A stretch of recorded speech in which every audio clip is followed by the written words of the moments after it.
everyone, DarkOfAllTrades here. Today, I'm going to address this channel called The American Dream, and his video titled, For Atheists, My Argument for God. I really enjoy looking into arguments for the existence of different proposed ideas, and especially for the idea of a God, as if there is a good, solid argument for a God that doesn't contain any of the issues involved in what Don Baker calls the 3 pillars of Christian apologetics. I've claimed that the 3 pillars of Christian apologetics are lies and deception, 1, logical fallacies, 2, and emotional manipulation, 3. And if you're paying attention, those 3 pillars are pretty nasty things. They shouldn't convince anybody of anything. Yet I claim that these are what every apologetic that I've ever heard is some combination of those 3 things. Then I will believe it. I would be forced to. However, thus far, every argument made for the existence of a God contains at least one of those 3 points. And if there is one thing I learned growing up, it's never trust anyone whose first name is the. Well, maybe the American Dream has a new argument that wasn't proposed hundreds of years ago. Like most arguments for the existence of a God. Let's dive in and find out. So today I want to talk about God. I want to go through an understanding that I have, a conclusion I've drawn rather, of the belief in God, why it makes sense to believe that there is a God. Now, I know all the atheist talking points. I've been there. I've made the arguments myself. I was one for a good 10 years or so. I'm always a little skeptical when it comes to people who profess to be former atheists. I always wonder why they were atheists in the first place and what changed their mind. Every time I've ever heard a response to something like this, it always falls under those 3 pillars. If you have a good reason to believe in a God, I'm interested. Should your argument convince me to not be an atheist? If your argument isn't convincing to me, why is it convincing to you? And I've really embraced their doctrine. I've embraced what they're for. I embrace it all. I really was one of you guys out there, atheists. I really was one of those people. You made the argument, I've heard it. I know it. See, it's sentences like this that really cause me to doubt that you actually were an atheist. Atheism doesn't have a doctrine. There are no tenets of atheism, no commandments, nothing like that. All you have to do to be an atheist is not accept the proposition that some God exists. Anything other than that is something else and not atheism. So I'm not going to make any arguments that prove anything supernatural, anything spiritual. In fact, I'm going to go as far as to say that I cannot prove anything for any particular religion or anything like that. I thought this was an argument for the existence of a God. Are you saying that a God is not supernatural? Are you a pantheist? You aren't going to make an argument for anything spiritual? What is God by your definition then? Well, let's just continue and see what his argument for a natural, non-spiritual God is. I'm already a bit confused.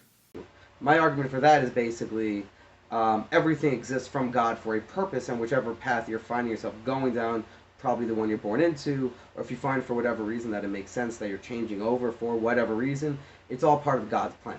Okay, we reached an argument, or something like it. Everything exists from God for a purpose. This presupposes a God, which I don't accept. By assuming a God exists to demonstrate a God is a fallacy called begging the question. While he may not be trying to do this, this is what he said. I'm going to skip a bit here because he goes into this weird idea that some relevant number of atheists don't believe a God exists because religions don't agree with each other and have debates over which God is the true God. Very briefly, this isn't the case for me or any atheists I have ever heard of. I take every claim individually. It doesn't matter if the claim is a response to a religious person or not. The claim stands or falls on its own merit. If the claim is true, then I believe it. If it is not true, then I don't.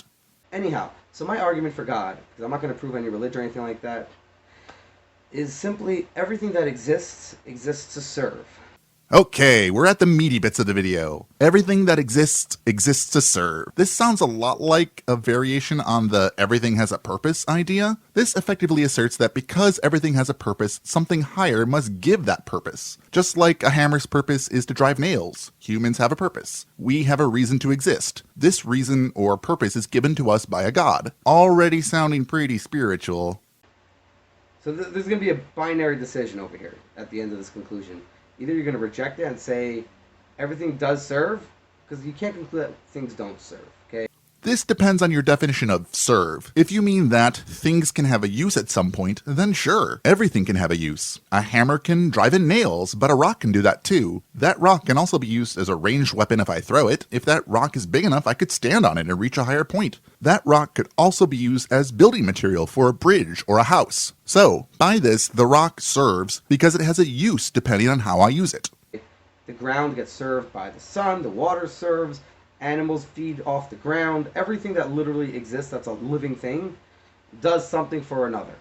I'll grant this. I'll even take it a step further and grant that it isn't necessarily limited to living things. Everything that one could interact with in any way could be used or serve, using your word. It exists to serve something. It just does that. That's what it does on the earth.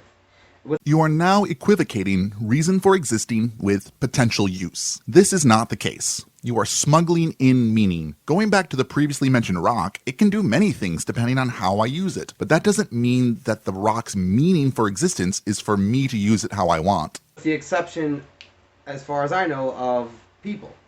Are you seriously saying that you don't think that people serve? We serve others all the time. What do you think having a job is? We serve others in order to survive. Why did you make this video if not to serve a purpose? You said that animals feed off the ground as an example of the ground serving the animals, right? Well, when those animals die, what happens? Things feed on them. By your definition, that is serving. Humans are the exact same way. When a human dies and is buried, their bodies provide food for things that live underground. Humans, by your definition, serve the earth. People, as far as I can tell, can really just go away and the earth will be fine and functioning with whatever everything else does for it. Is that why you don't think that people serve anything? Because they can go away and the earth will be fine? Consider every other plant or animal that has gone extinct. They have gone away and the earth is fine without them as well. This sounds like a weird form of special pleading. That's how it appears to me. I could be wrong. You are. How it is. So the argument goes, everything that exists serves. Are we the exception of the rule or not?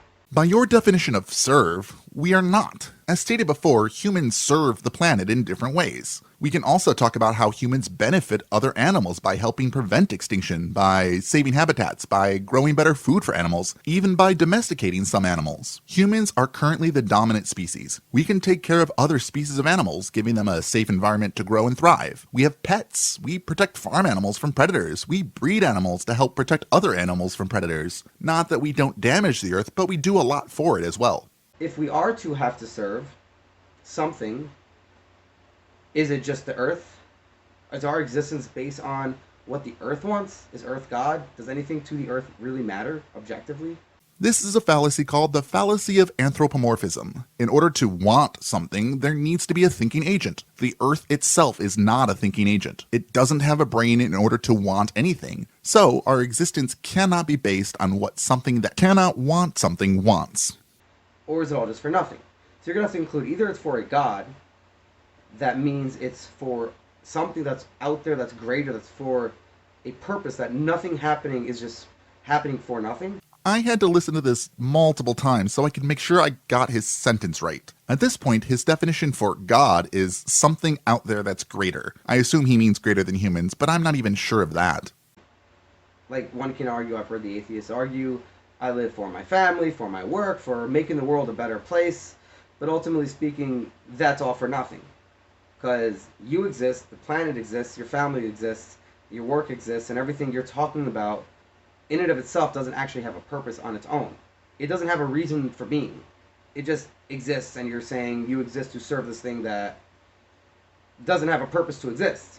What is the point you're making here? Nothing has a purpose on its own. We imbue things with purpose. Back to that rock from before, the purpose of that rock is whatever I use it for. It doesn't have a purpose until it is given one by a thinking agent. This goes for everything, anywhere, ever. Things don't have a purpose unless a thinking agent provides it a purpose. So either it's all for nothing is the conclusion, or there's a God, and everything that exists to serve is existing to serve God.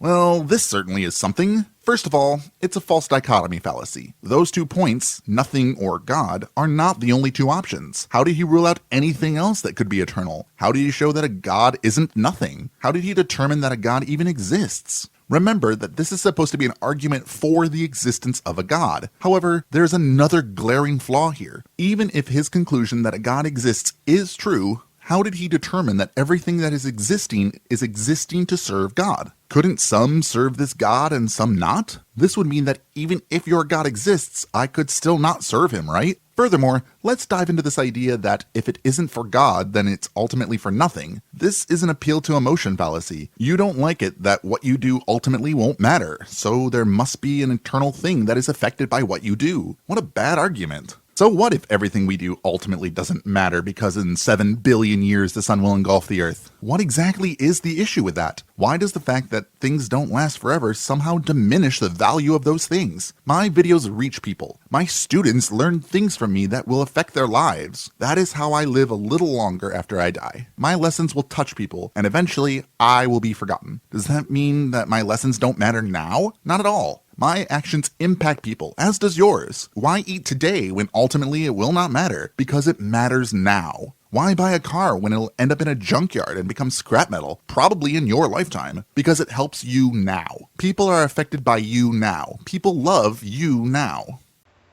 So everything's serving us, we serve God, or it serves God's planet. What? When did it become God's planet? And why does that matter? I thought we served God, not the earth. Can you keep your argument straight here? Do we serve God or do we serve the earth? And it's all just serving. And we're all just serving for a purpose from God.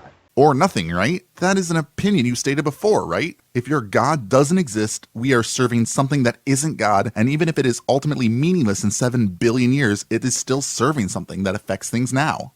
If you're still an atheist after hearing that argument, then you're admitting that you think we're all exist to serve nothing.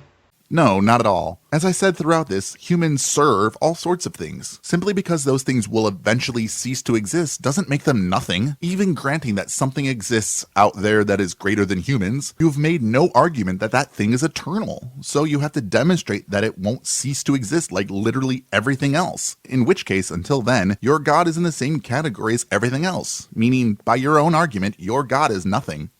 Being that you've accepted the idea that everything that exists that's living serves something, and you as a living thing also serve something, and what we serve must have an objective purpose outside of ourself, or else it's all for nothing. Objective purpose doesn't exist. As stated before, things don't inherently have a purpose. Purpose is something that thinking agents imbue onto things. Anyhow, that's all I got for that. All the best, and thanks for watching. So let's recap briefly. His argument for the existence of God is 1. Everything that exists serves. 2. What that thing serves is either God or ultimately nothing. 3. Therefore God exists. I can accept premise 1 based on the idea that everything that we interact with can have a use to something. Premise 2 is a false dichotomy. Premise 2 is begging the question because it assumes that God exists as something to be served. Premise 2 contains an appeal to emotion fallacy, as it implies that serving something that will ultimately cease to exist is bad for some reason. No matter how we personally feel about the outcome of our actions, our feelings do not affect what is actually happening in reality. This argument is one big appeal to consequences fallacy. People want what they do to matter, and by assuming a God, he is asserting that something he cannot prove exists grants you and what you do eternal meaning. So, did the American dream bring up anything new? No. This is a repackaging of a teleological argument very similar to Thomas Aquinas' Fifth Way written in the 13th century. I heard something like this on the Atheist Experience years ago, though not with the term serve in it. Is his repackaging valid and sound? No. Laid out in a syllogism makes it easy to refute. The American Dream, if you think I got your argument wrong, I am interested in opening up a dialogue about this topic. I think you're so close to making a good point, but unfortunately, because we want something to be true doesn't make it true. For everyone else, what did you think? Do you think I got his argument right? Do you think I missed something that changes the whole thing? Let me know in the comments. How would you adjust this argument to make it better? How would you reword this argument to not commit one of the fallacies it currently does? Let me know in the comments. I would love to talk about this kind of thing. If you hit the like button, then it will be around eternally as long as YouTube is around, thus making it meaningful. And if you don't, then you're not serving anyone. Subscribe and make YouTube showing you my videos its purpose. As always, keep learning.